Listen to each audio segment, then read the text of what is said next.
गरीब बहू का जादुई घास का एसी। एक छोटे से गांव में सरिता अपनी बहू और अपने गरीब परिवार के साथ रह रही थी। बेटा, आज हमें ये रात को सारा काम खत्म करना होगा, कल ये सारा ऑर्डर का सामान जाएगा। माँ, मैं तो कोशिश कर ही रहा था लेकिन घास ही खत्म हो गई। अब आप ही बताओ ना, मैं क्या करूँ। हमारे पास और कोई चारा नहीं है, हमें जंगल से और घास काट कर लानी होगी। इस समय जंगल में जाने का फायदा नहीं है, कभी भी कुछ भी हो सकता है। जंगली जानवर रात के समय ही बाहर निकलते हैं। अजय बिल्कुल सही कह रहा है बहू। अरे माँ जी, हम दो लोग अगर जाएंगे तो कोई जानवर पास नहीं आएगा, और फिर इतनी जल्दी कोई जानवर हमला नहीं करता। हमें ये ऑर्डर कल देना है, आप ये भी तो सोचिए। लेकिन बहू।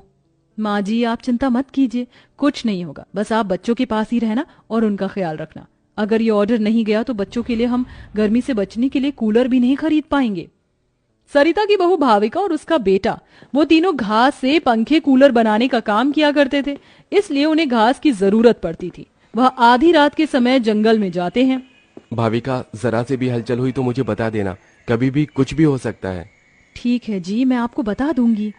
अजय और भाविका दोनों ही जंगल में घास काट रहे होते हैं, तब उन्हें झाड़ियों से आवाज आने लगती है। क्या तुमने भी वहां से कोई आवाज सुनी है? हाँ जी, मैंने भी सुनी है। मैंने तुम्हें कहा था ना, इस समय आना ठीक नहीं है। चलो देखते हैं उधर क्या है। भाविका और अजय झाड़ियों के पास जैसे ही जाते हैं, उन झाड़ियों के पीछे से एक आदमखोर भेड़िया निकलता है। भाविका, भागो यहाँ से, यहाँ पर तो बहुत खतरनाक भेड़िया है। अजय और भाविका दोनों अपनी जान बचाकर भागने लगते हैं। अजय, अब हम लोग क्या करें? कहीं भेड़िए ने हमें खा लिया तो? रुकना मत, बस भागती जाओ। भागते भागते वो दोनों जंगल से किसी तरह बाहर निकल आते हैं और भेड़िया उनका पीछा छोड़ देता है। जान बची तो लाखों पाए, लौट के बुद्धू घर को आए। रास्ते में चलते हुए आधी रात के समय उन्हें गांव के एक कूड़े के ढेर के पास एसी पड़ा हुआ नजर आता है। अरे देखो जी, यहाँ पर एसी पड़ा है। अरे पता नहीं किसका होगा, चलो यहाँ से चलते हैं। मुझे लगता है किसी ने ऐसे ही डाल दिया होगा। मैं तो कहती हूँ इसे लेकर चलते हैं। भाविका अजय को एसी ले जाने के लिए मना लेती है, जिसके बाद वो दोनों उस एसी को घर ले आते हैं। तुम दोनों तो घास लेने गए थे, ये क्या लेकर आ गए हो? ये हमें रास्ते में पड़ा मिला। जब हम कूलर पंखे बना लेते हैं तो एसी भी बना सकते हैं। इस खराब एसी को छोड़ो और ये बताओ, क्या तुम घास लेकर आई हो?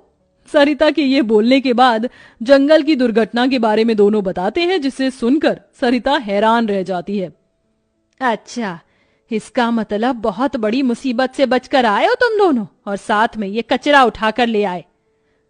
वह तीनों बहुत ज्यादा परेशान हो जाते हैं। कल का ऑर्डर पूरा करने के बाद उन्हें कुछ पैसे मिल जाते, लेकिन घास न होने की वजह से उनका ऑर्डर पूरा नहीं हो पाता और वह ऑर्डर कैंसिल हो जाता है।